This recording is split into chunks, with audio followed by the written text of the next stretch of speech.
Bonjour, bonjour, j'espère que vous allez bien. Dans cette vidéo, je vais vous parler d'un sujet d'une importance absolument capitale en astrologie, d'autant plus capitale que c'est un sujet qui est entouré de beaucoup de méconnaissances, de beaucoup aussi sur lequel circulent beaucoup d'informations, soit simplificatrices, simplistes, soit carrément erronées. Ce sujet, c'est l'ascendant.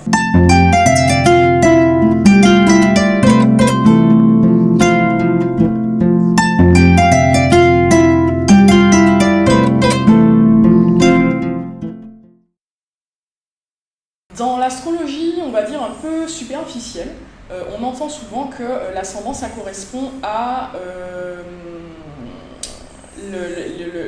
l'image extérieure. Et c'est vrai dans une certaine mesure que l'ascendant, il représente effectivement l'énergie que vous allez projeter extérieurement. Donc il y a un certain aspect dans l'ascendant c'est votre phase sociale d'une certaine façon. Mais s'arrêter à dire ça, c'est finalement ne pas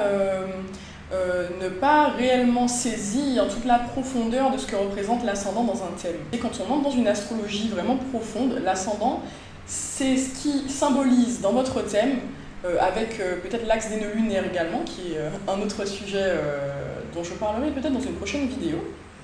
Mais en tout cas, l'ascendant, avec les nœuds lunaires, ce sont les deux placements dans un thème qui nous parle de chemin de vie, de chemin d'évolution.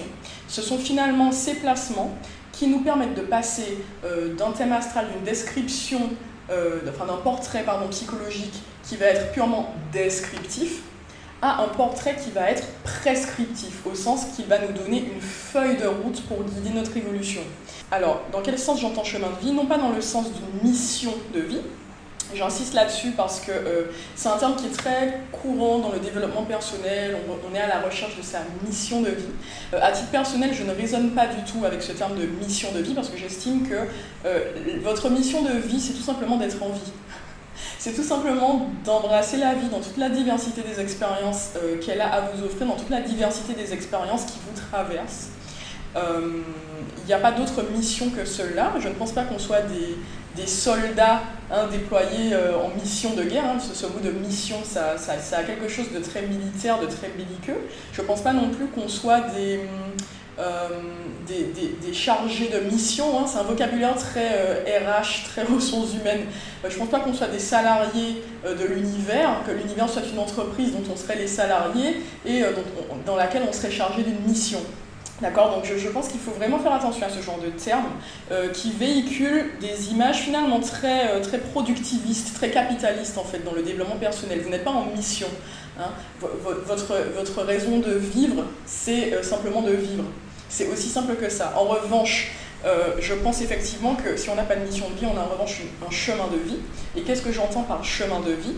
J'entends par là les situations, les circonstances, les opportunités, les rencontres, les synchronicités, tout ce que la vie en fait va placer sur votre chemin pour vous pousser à incarner un certain rôle. En l'occurrence, le rôle correspondant à l'archétype du signe de votre ascendant. J'en reparlerai après en détail. Et pourquoi est-ce que la vie vous pousse à embrasser ce rôle, à incarner ce rôle? Eh bien parce que c'est quand vous vous alignez avec ce rôle, avec cet archétype, avec cette énergie correspondant au signe de votre ascendant, c'est à ce moment-là que vous êtes en mesure d'embrasser votre pleine puissance et que vous devenez en mesure de réaliser votre plus haute contribution au collectif. Donc vous mesurez bien à quel point c'est l'ascendant, un placement vraiment d'une importance absolument fondamentale dans votre thème. Beaucoup de gens n'ont pas conscience de cette importance de l'ascendant, dans la mesure où pour la majorité des gens, alors déjà l'astrologie souffre de beaucoup de méconnaissances, beaucoup de personnes réduisent l'astrologie aux horoscopes des magazines. Je précise que les horoscopes des magazines ne sont pas de l'astrologie, c'est bien souvent tout simplement du bullshit. Mais voilà, dans l'imaginaire populaire, dans l'imaginaire de l'individu un peu lambda, moyen, l'astrologie, ça se résume finalement au signe solaire. Donc vous allez dire, voilà, moi je suis Cancer, je suis né à la fin du mois de juillet, mi-juillet par exemple, je suis Cancer. Non, c'est un raccourci de langage pour dire que vous êtes soleil cancer. Votre soleil est en cancer. Le soleil, ce n'est qu'un placement, certes un placement important, c'est une planète importante dans un thème, mais ce n'est qu'un placement parmi tant d'autres. D'accord ? Votre thème astral ne se résume absolument pas à votre soleil. Et l'ascendant, finalement, il faut savoir que jusqu'à la fin du 19e siècle, quand on disait « je suis cancer », dans le langage courant, enfin en tout cas oui, dans le langage courant, quand on disait « je suis cancer », en réalité, ça voulait dire « je suis ascendant cancer ». Donc c'est finalement assez récent, c'est depuis le XXe siècle et depuis cette désacralisation finalement de l'astrologie, qui a toujours été un art assez mystique, assez ésotérique, depuis cette désacralisation relative de l'astrologie qui est devenue quelque chose de plus mainstream et de plus, du coup, qui a perdu aussi ses lettres de noblesse, qui s'est répandue dans la presse dite féminine, etc. C'est à ce moment-là qu'on est passé d'une astrologie donc complexe, où l'ascendant occupait toute cette place centrale, à une astrologie très simpliste, qui se résume au signe solaire. Donc moi, ce que je remarque souvent par rapport à l'ascendant dans les consultations que je réalise, c'est que souvent l'énergie de l'ascendant, hein, donc ce rôle que l'individu doit embrasser, doit incarner pour être dans sa pleine puissance, pour réaliser sa plus haute contribution au collectif, c'est souvent quelque chose sur lequel les personnes que j'ai en consultation ont un peu de mal à s'identifier. Qu'est-ce que je veux dire par là ? Souvent, quand je vais leur expliquer leur ascendant, leur chemin de vie au prisme de leur ascendant, une réaction que j'ai souvent, c'est que ces personnes vont me dire que ça ne leur paraît pas du tout aberrant, bien au contraire, elles se reconnaissent dans ce que je leur dis sur leur ascendant, mais c'est un peu comme si elles avaient cette compréhension du fait que ça reflète effectivement la personne qu'elles sont intérieurement, au plus profond d'elles-mêmes. En revanche, elles ont un peu du mal à voir comment extérioriser cette énergie, ou en tout cas, elles sentent que leur vie extérieure, leur vie matérielle, au stade où elles en sont, n'est pas le reflet fidèle de ce qu'elles se sentent être intérieurement, n'est pas le reflet fidèle de cette énergie de leur ascendant. Et ça, je pense que c'est tout à fait normal, dans la mesure où, contrairement au soleil, qui représente en astrologie votre essence la plus profonde, ça représente votre conscience, ça représente également vos aspirations, ça représente votre feu vital, d'accord ? Le soleil, c'est une énergie qui est finalement assez évidente chez l'individu. D'ailleurs, c'est souvent l'énergie qui va s'exprimer le plus fortement pendant la petite enfance, donc avant qu'on ait non seulement les conditionnements sociétaux, culturels, familiaux, etc., qui vont venir recouvrir l'individualité, mais aussi tout simplement avant que la personnalité de l'enfant commence réellement à se structurer, à s'exprimer de façon nuancée et complexe, d'accord ? Donc, le soleil, c'est une énergie assez évidente, alors que l'ascendant, comme je vous l'ai dit, l'ascendant, c'est ce qui nous permet de passer d'un portrait descriptif à un portrait prescriptif, à un portrait évolutif. Et donc c'est tout à fait normal que ce soit un processus que d'embrasser son ascendant. On ressent profondément que c'est ce qu'on est. Au-delà du fait que c'est ce qu'on est, on ressent profondément que c'est notre être authentique dans sa plus haute potentialité, dans sa plus haute résonance. Mais on sent en même temps que c'est quelque chose qui va nous demander un effort, ou en tout cas, peut-être pas un effort, mais une intentionnalité pour pouvoir l'exprimer, pour pouvoir s'aligner avec lui, pour pouvoir l'embrasser totalement. D'accord ? Ça demande de l'intention que de devenir son ascendant. Ce n'est pas quelque chose qui est évident, qui coule nécessairement de source, même si ça reflète notre être authentique. Donc je sais que c'est assez paradoxal à dire. D'ailleurs, une phrase que j'utilise souvent pour résumer ce paradoxe de l'ascendant, c'est que l'ascendant, c'est la clé qui nous permet de devenir qui on est. Devenir qui on est. J'aimerais que vous méditiez un petit peu sur le paradoxe de cette phrase que je trouve très beau. Pourquoi devenir puisqu'on est déjà ? Mais pourtant, oui, il faut devenir ce qu'on est, parce que ce qu'on est n'est pas nécessairement actualisé, n'est pas nécessairement exprimé. C'est ce qu'on est à l'état de potentialité. Mais c'est à nous de prendre la responsabilité avec intentionnalité de devenir ce qu'on est, de devenir ce qu'on peut être, d'accord? Et donc ce processus d'embrasser son ascendant, je remarque, j'ai l'impression il commence à s'affirmer dès l'adolescence. Donc en général, on voit à partir de l'adolescence, il y a un recalibrage. L'énergie du soleil qui était omniprésente durant l'enfance, elle s'atténue quelque peu au profit de l'ascendant qui va s'affirmer avec beaucoup plus de force. Et j'ai l'impression qu'à la fin de la vingtaine, au moment en particulier du premier retour de Saturne, qui est une phase très importante, un cycle de transformation très important à l'échelle de la vie d'un individu, c'est le moment où on passe à l'âge adulte sur le plan symbolique, sur le plan astrologique, d'accord? Donc vers cette période de la fin vingtaine, j'ai l'impression qu'on assiste à une espèce de rééquilibrage entre l'énergie du soleil et celle de l'ascendant.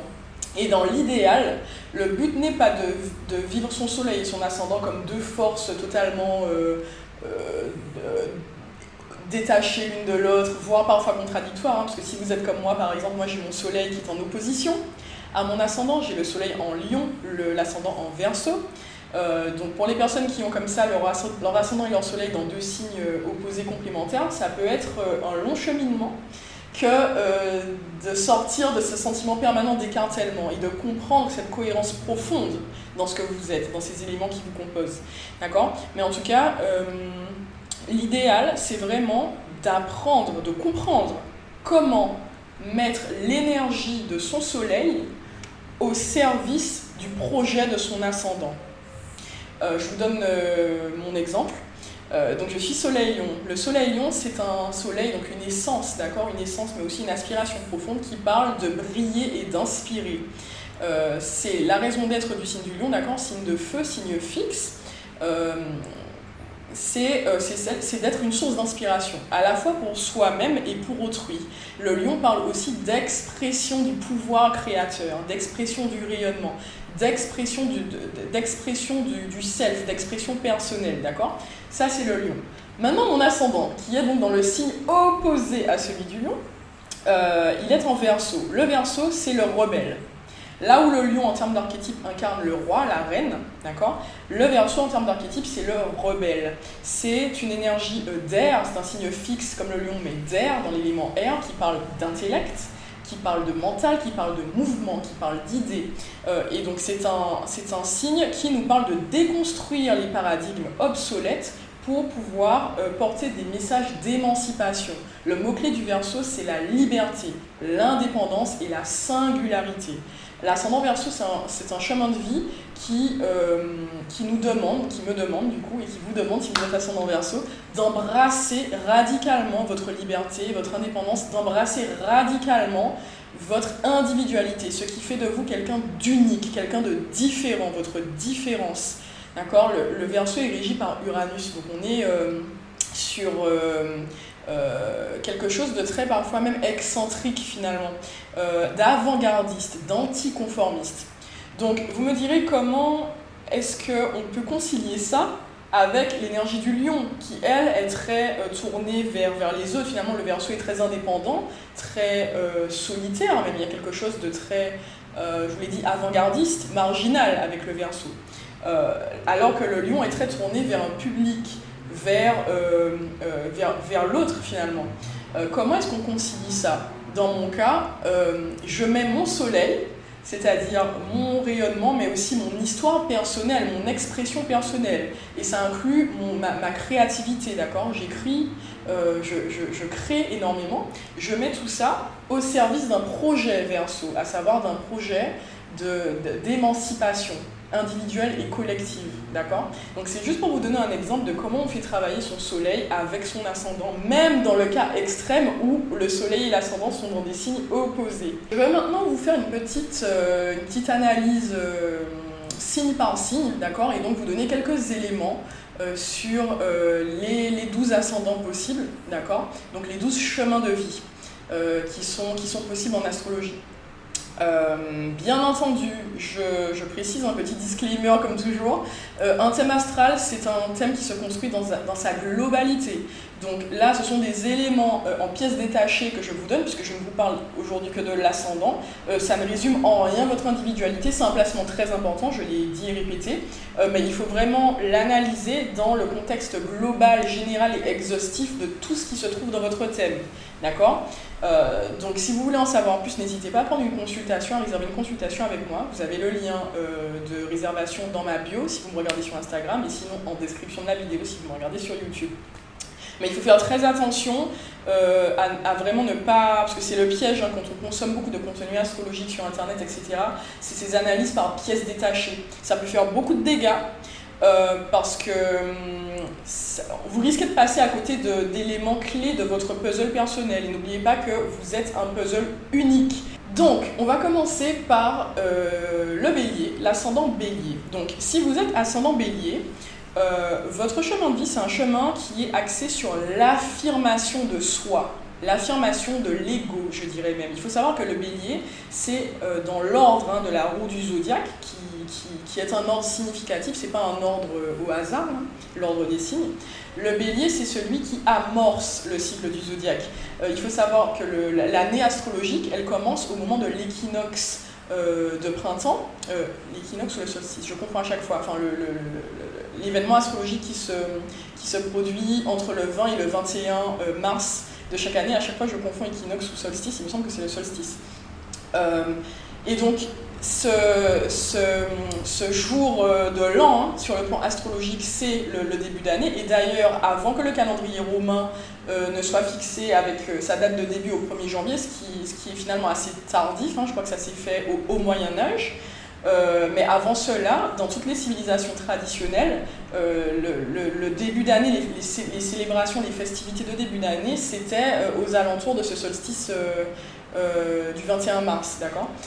Donc ça c'est extrêmement important pour comprendre la symbolique du bélier. Le bélier, c'est l'étincelle de vie, l'étincelle de feu, c'est un signe de feu, l'étincelle de vie qui crée quelque chose là où il n'y avait rien, qui crée quelque chose à partir du néant.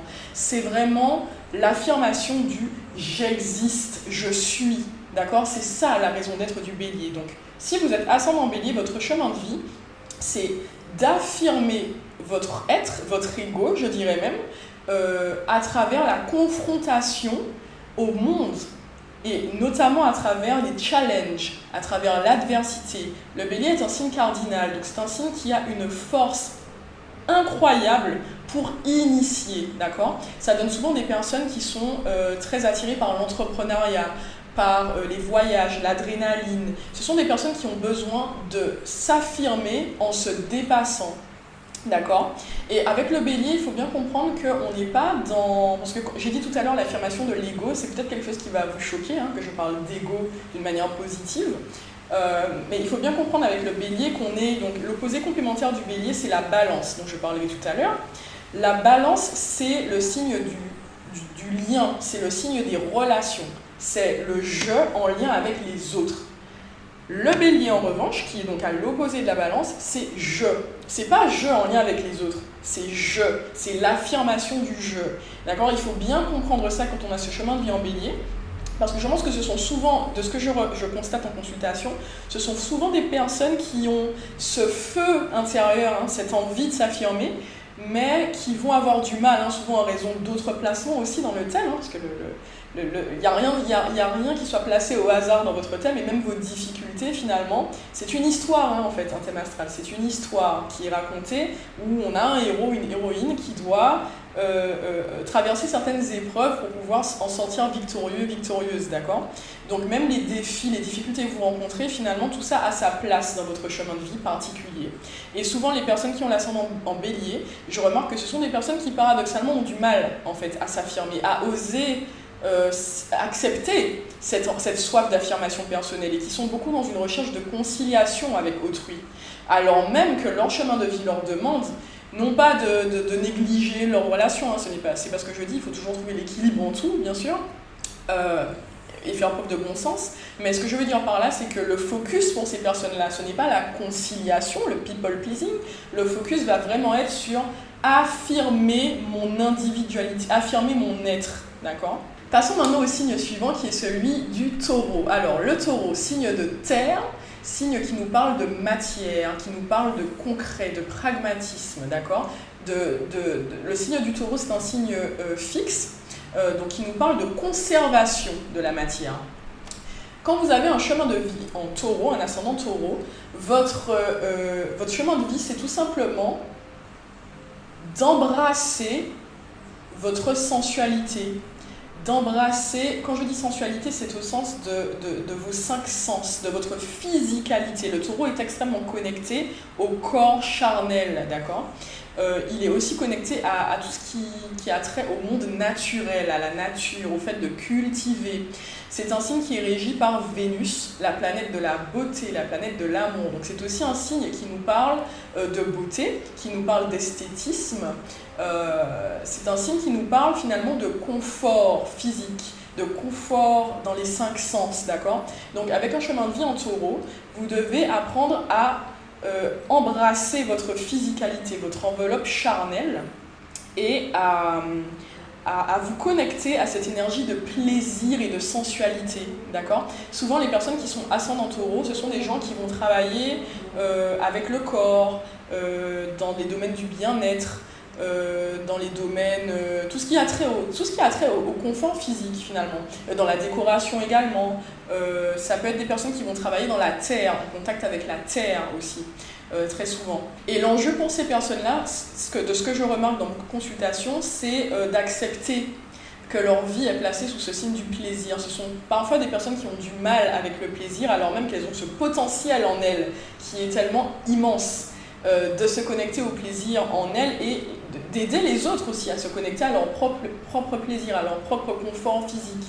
Passons maintenant au 3e signe de la roue du zodiaque, les Gémeaux.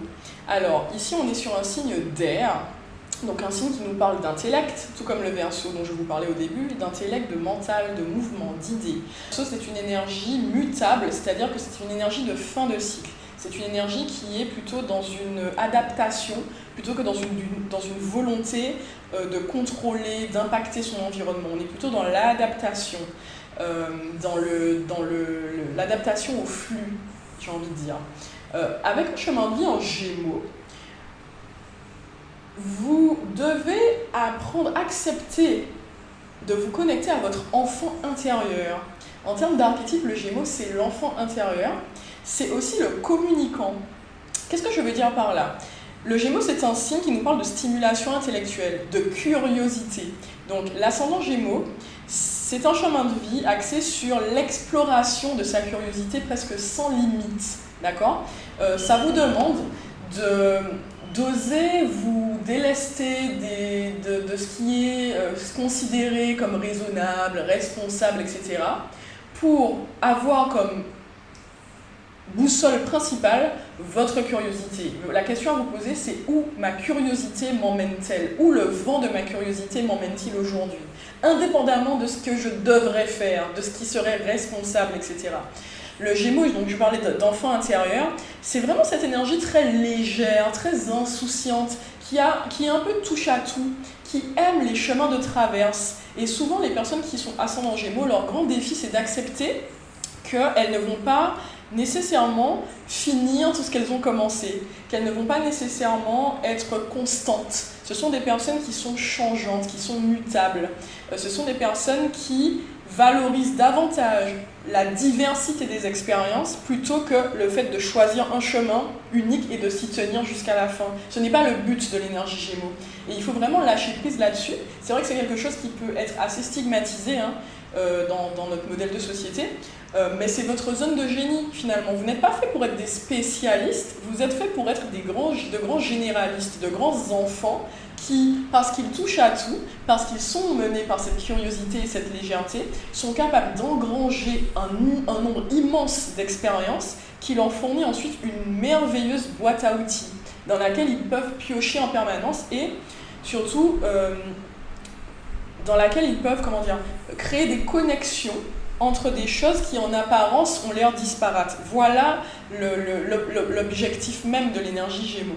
Passons maintenant au Cancer. Donc le Cancer, signe d'eau qui nous parle d'émotions. C'est un signe cardinal, hein, comme le Bélier, donc qui initie un cycle. Le Cancer est là pour initier l'émotion.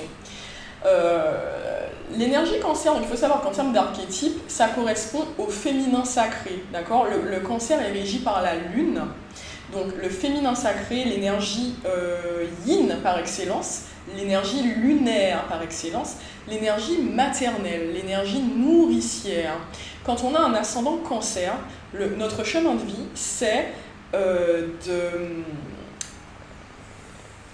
d'accepter, d'embrasser sa sensibilité, d'embrasser sa vulnérabilité, d'embrasser son énergie yin, d'embrasser sa féminité, que vous soyez un homme ou une femme ou autre, d'embrasser votre énergie féminine et de vous créer une tribu, de créer un cocon dont vous allez pouvoir prendre soin. L'ascendant Cancer, ça nous parle de prendre soin, non seulement des autres, mais aussi avant tout de soi-même, je dirais. C'est vraiment cette énergie de self-care, c'est le fait d'être une source nourricière, nourrissante pour soi-même et les autres, d'accord ? C'est quelque chose d'assez intéressant que j'ai remarqué avec les ascendants Cancer, c'est qu'à l'instar des ascendants Bélier, ce sont souvent des personnes très entreprenantes. Finalement, c'est pas si étonnant que ça dans la mesure où le Cancer, comme je l'ai dit, c'est un signe cardinal, donc c'est un signe qui initie, d'accord ? Donc on a souvent des personnes assez entreprenantes, avec ce signe ascendant, beaucoup de personnes dans des domaines souvent artistiques ou des domaines de soins, mais en tout cas, quoi que vous fassiez, cette dimension de soin, elle doit être centrale. Et on peut prendre soin de façon symbolique, ça ne veut pas nécessairement dire qu'on va être un parent ou qu'on va être dans une profession médicale ou que sais-je. Il y a des façons symboliques de prendre soin. Et même par exemple avec un travail artistique, vous pouvez, à travers votre travail artistique, porter des messages, des thématiques qui vont être des thématiques thérapeutiques, des thématiques de soins, des thématiques en lien avec le féminin, etc. Passons maintenant au signe suivant, le Lion. Le Lion, c'est un signe de feu dont j'ai parlé un tout petit peu au début quand je vous expliquais l'énergie de mon soleil en Lion, mais le soleil Lion et l'ascendant Lion, c'est un peu différent, ça va s'exprimer différemment. L'ascendant Lion, c'est un chemin de vie qui vous demande d'embrasser votre rayonnement, d'être une source d'inspiration pour vous-même et les autres, de vous montrer, d'accord ? C'est un ascendant que je retrouve beaucoup chez toutes sortes de personnes, hein, mais c'est souvent des personnes qui vont être dans des positions publiques. Donc ça peut être des artistes, des performeurs, ça peut être des militants, ça peut être... Enfin, toutes les personnes qui vont en fait embrasser un rôle de leadership à travers pas juste à travers leurs actions ou leurs idées ou leur travail concrètement, mais à travers leur aura même, à travers leur charisme, à travers parfois aussi leur histoire personnelle qu'elles vont partager avec le public. Ce sont des personnes qui doivent accepter de se mettre en avant, qui doivent accepter que leur message ne passe pas simplement par ce qu'elles font, mais par ce qu'elles sont avant tout, par leur aura et ce qu'elles dégagent. Et le challenge que je vois souvent pour les ascendants Lion, en particulier, hein, j'ai souvent, en fait, dans ma clientèle, j'ai beaucoup de femmes racisées, et donc des femmes racisées qui sont ascendants Lion et qui ont totalement internalisé le fait que c'était narcissique, que c'était arrogant pour elles de se mettre en avant, alors même qu'elles ressentent cet appel. Et il faut vraiment se délester totalement de ce conditionnement-là, qui pèse particulièrement sur les femmes racisées, je pense, dans notre société, se délester totalement de ce conditionnement et bannir ce mot de votre vocabulaire, narcissique, arrogant. Dites-vous que ce rayonnement personnel que vous partagez avec le monde, c'est le plus bel acte d'amour que vous puissiez faire. C'est le plus bel acte d'altruisme que vous puissiez faire parce que ce que vous avez à partager, c'est incroyablement inspirant pour autrui. En étant vous-même et en vous montrant, en acceptant d'être vu, vous êtes en mesure d'inspirer un nombre de personnes dont vous n'avez même pas idée. D'accord ? Donc montrez-vous, osez rayonner. On arrive maintenant à la Vierge, d'accord ? Donc on est à la moitié du zodiaque, le 6e signe de la roue. La Vierge, c'est un signe de terre, c'est un signe qui nous parle de travail et de service, d'accord?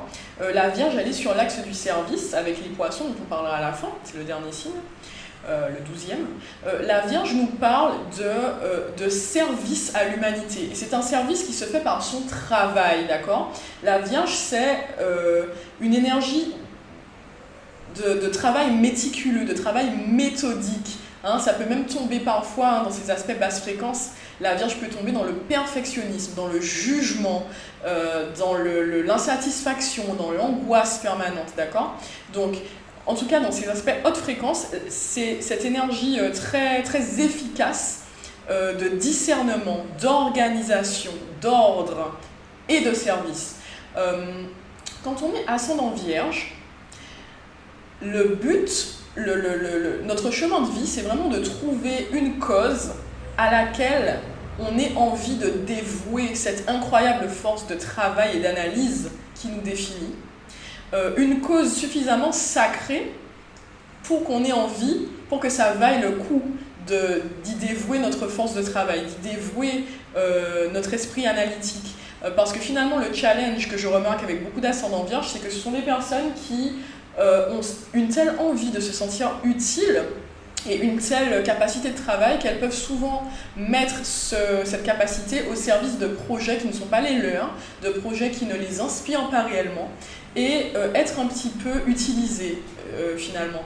Donc votre challenge avec l'ascendant vierge, c'est vraiment de vous demander mais qu'est-ce qui m'inspire réellement à faire œuvre de service pour l'humanité à travers mon travail, d'accord? Quelle est cette cause à laquelle j'ai envie de me dévouer corps et âme, de dévouer cette puissante force de frappe de travail, d'accord? Mais de façon à ce que ça ait du sens. Très important, cette notion de sens. On arrive maintenant à la balance, 7e signe, le signe qui nous parle des relations. La balance, c'est un signe d'air, donc un signe d'intellect. Et vous direz peut-être que c'est étrange, vu qu'on parle de relations, vous attendiez peut-être à un signe d'eau, un signe qui parle d'émotion. La raison, elle en est simple, c'est que la balance, elle aborde les relations, le relationnel, d'une manière qui est intellectuelle, d'accord? Donc il y a un détachement émotionnel. Pour moi, la balance, c'est le signe de l'intelligence relationnelle. Et attention, je n'ai pas dit intelligence émotionnelle, j'ai bien dit intelligence relationnelle. L'ascendant balance, c'est un chemin de vie qui vous demande d'embrasser votre envie et votre talent pour nouer des partenariats. D'embrasser votre envie d'être en partenariat, d'embrasser votre talent pour les partenariats, les collaborations. Ça vous demande d'accepter d'être en lien, d'accord? Très souvent, les personnes qui ont beaucoup d'énergie balance, et notamment un ascendant balance, peuvent faire d'excellents conseillers, d'excellents médiateurs, d'excellents coachs, d'excellents psychologues. Tout ce qui vous met en contact avec l'autre et dans cette posture de médiateur, de conciliateur relationnel, d'accord? C'est vraiment votre zone votre zone de génie, quand vous avez beaucoup d'énergie balance. En tout cas, en tant qu'ascendant balance, votre chemin de vie, il est totalement orienté vers le relationnel, vers les relations et les partenariats. Maintenant, le scorpion. Le scorpion, c'est un signe que j'aime beaucoup, qui est assez parfois difficile à expliquer de façon très simple, parce que c'est un signe de profondeur, d'accord? C'est un signe d'eau qui nous parle d'émotion. Mais contrairement au cancer ou au poisson, qui sont les deux autres signes d'eau, pour moi le scorpion, là on est dans les eaux bouillonnantes, les eaux profondes aussi, les abysses. Le scorpion nous parle de puissance, nous parle d'authenticité brute, d'accord? Ce n'est pas une énergie qui est là pour être jolie, pour être agréable, pour être même lisible, comprise par autrui. C'est une énergie qui est là pour être authentique, pour être vraie, pour plonger dans les profondeurs, y compris celles que personne n'a envie de voir, celles sur lesquelles les personnes préfèrent faire l'autruche en général. Le scorpion est là pour aller creuser dans les profondeurs et en ressortir tellement authentique qu'il en est totalement dans sa puissance. Le Scorpion nous parle de processus de transformation également, de cycle de mort et de renaissance. Et c'est en cela qu'il parle de puissance, puisque c'est à travers ces cycles de mort et de renaissance qu'il nous déleste couche après couche de ce qui n'est pas authentiquement nous, de ce qui nous entrave, de ce qui nous empêche d'être dans notre puissance. C'est à travers ces cycles de transformation que nous embrassons notre puissance réelle, cette puissance intérieure qui ne dépend de rien d'extérieur, d'accord? Donc vous voyez que c'est un petit peu long ma description du Scorpion. C'est parce que les énergies scorpioniques sont assez complexes finalement à définir. Mais finalement, en tant qu'ascendant Scorpion, qu'est-ce que ça veut dire pour vous? Si vous avez l'ascendant Scorpion, ça veut dire que votre chemin de vie, il vous demande d'embrasser votre intensité, votre passion, ce qui vous rend intense, passionné, authentique. D'embrasser aussi ces cycles de transformation un peu permanents que vous avez l'impression de traverser. D'embrasser le chaos, finalement. De ne pas voir les énergies peut-être chaotiques dans votre vie, dans votre individualité comme une tare, mais de voir ça comme votre puissance. D'embrasser le chaos, d'apprendre à danser au milieu du chaos. D'apprendre à lâcher prise, d'apprendre à accepter l'impermanence de toute chose, y compris de votre propre identité qui se renouvelle en permanence. Vous êtes un phénix en fait, vous les ascendants Scorpion, vous êtes des phénix. Vous renaissez en permanence de vos cendres sous une forme nouvelle et c'est magnifique. On arrive à présent au signe du Sagittaire. Le Sagittaire c'est un signe de feu, tout comme le Lion et le Bélier. Sauf que c'est un signe mutable, c'est celui qui clôture le cycle du feu. Qu'est-ce que je pourrais vous dire sur le Sagittaire? Le Sagittaire, il est régi par la planète Jupiter, qui représente dans un thème astral la fonction d'expansion de l'individu. D'accord? Donc le Sagittaire, c'est le signe de l'expansion, à la fois intellectuelle, philosophique, spirituelle. C'est un signe qui parle d'expansion.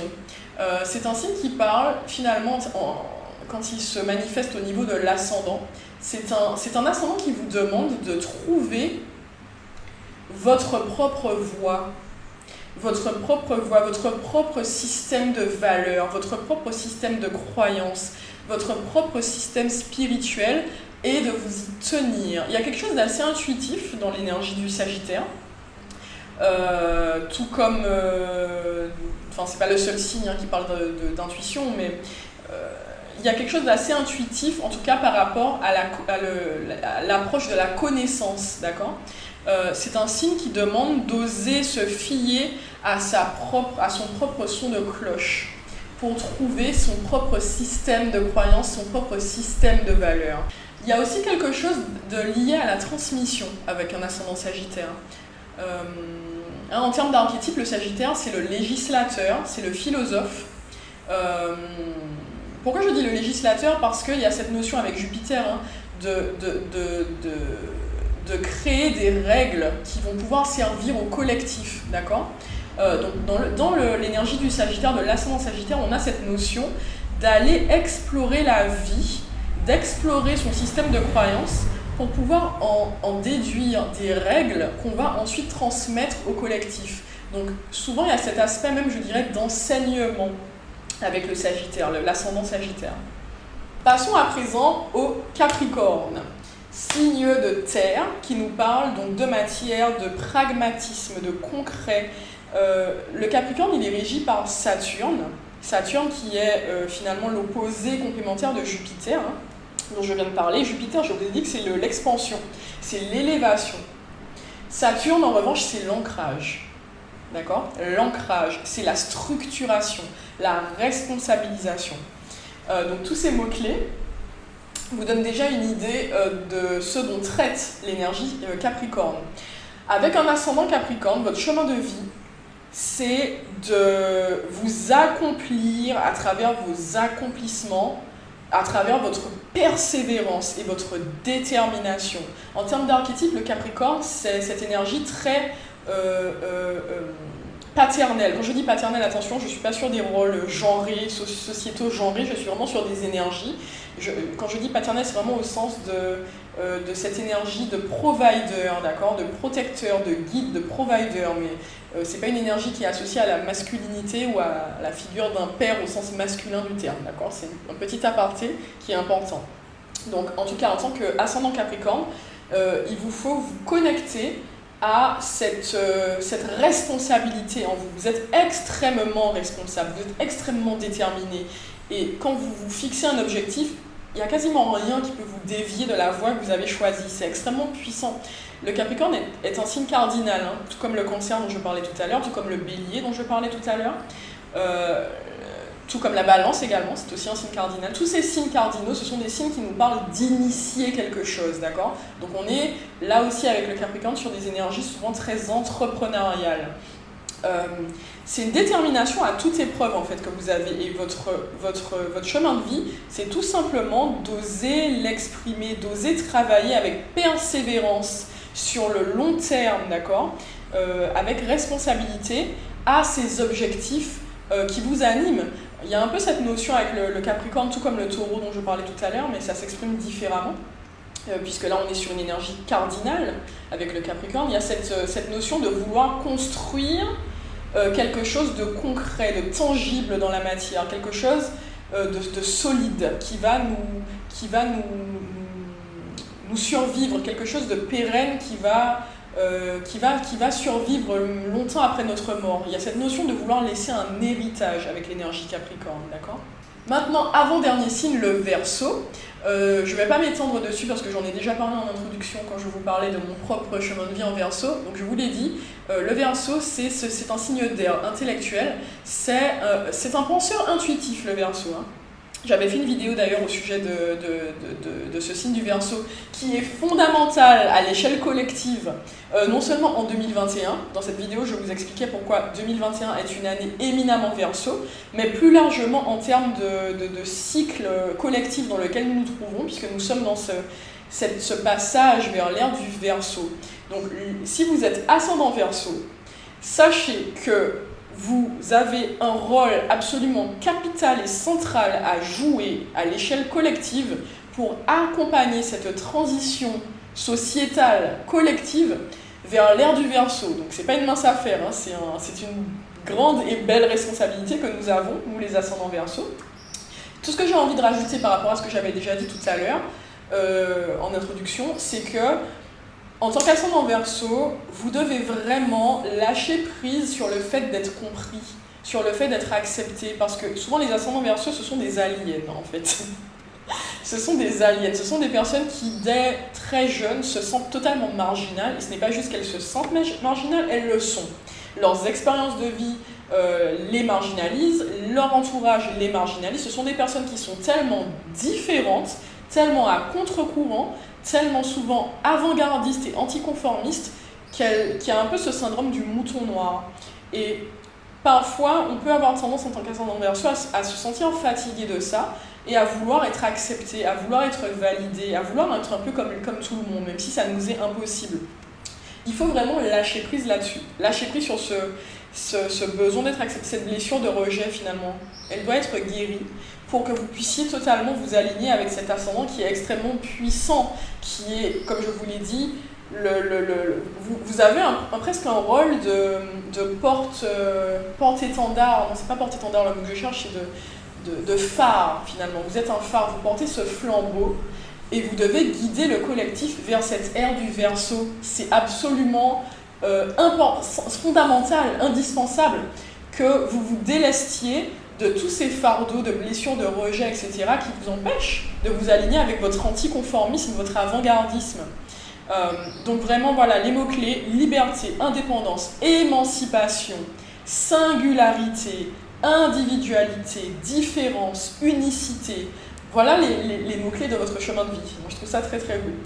Et puis, on termine avec le 12e et dernier signe, les poissons, qui sont donc, contrairement au Bélier, qui a commencé la roue zodiacale, qui était, je vous l'ai dit, cette étincelle de vie qui crée quelque chose à partir de rien, les poissons, c'est l'inverse. Les poissons, c'est la dissolution de l'individualité, la dissolution du quelque chose, de la matière, pour se fondre à nouveau dans le tout.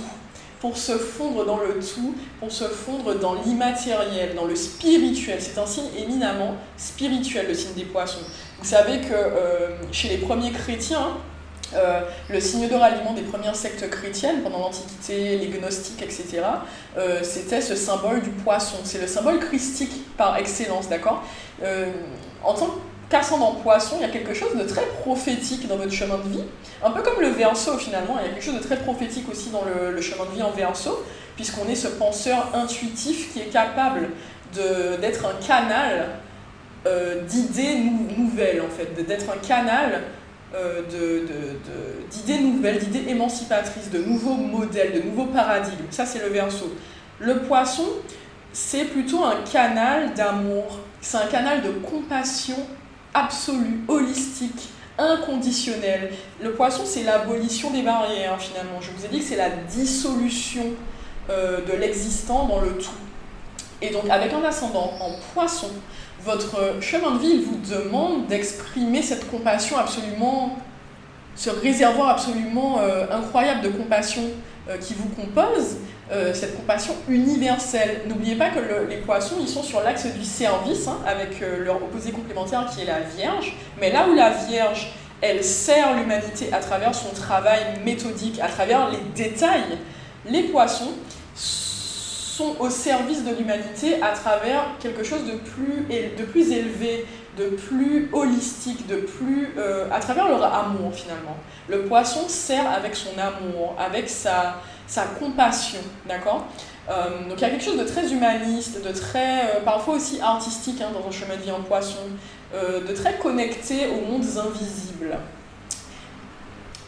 C'est la fin de cette vidéo, ça n'a bien sûr pas vocation à être exhaustif, c'était vraiment quelques éléments comme ça lancés en vrac pour vous donner une idée hein, de ce que signifie votre ascendant.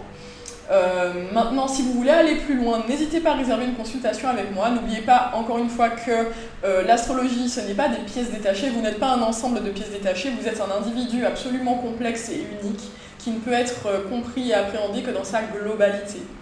Je vous dis à très bientôt et prenez soin de vous. Au revoir.